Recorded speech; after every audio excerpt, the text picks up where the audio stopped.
શું તમે પણ ઘરે ઓવન કે એગ વગર બેકરી જેવી સુપર સોફ્ટ ચોકલેટ કેક બનાવવા માંગો છો? એ પણ માત્ર 3 જ વસ્તુઓથી અને ઘરના રેગ્યુલર વાસણમાં? તો આખો વિડીયો જરૂર જોજો.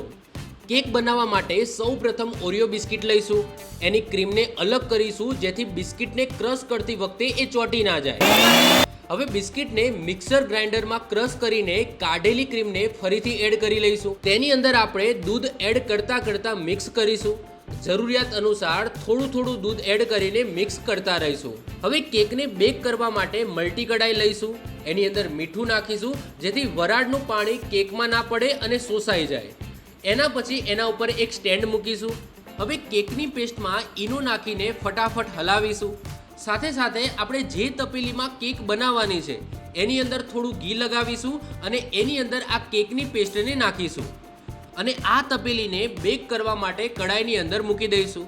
હવે આ પેસ્ટને આપણે 15 થી 20 મિનિટ બેક થવા દઈશું. 15 થી 20 મિનિટ પછી ચેક કરીને જો પ્રોપર બેક થઈ ગયું હોય તો એને ગેસ ઉપરથી ઉતારી લઈશું અને 15 થી 20 મિનિટ ઠંડુ થવા દઈશું. હવે કેક ઠંડી થઈ જાય એટલે ચક્કાથી કેકને તપેલીથી અલગ કરીશું અને ડીશ કે થાળીની અંદર કેકને બહાર કાઢીશું.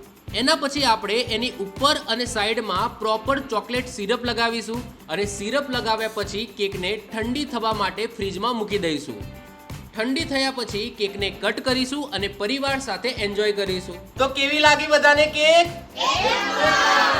કેક કેવી લાગી? જો તમને આવી સરળ અને ટેસ્ટી રેસીપી ગમી હોય તો આવા જ વિડીયો જોવા માટે ધ ફેમિલી ચસ્કોને સબસ્ક્રાઇબ કરો.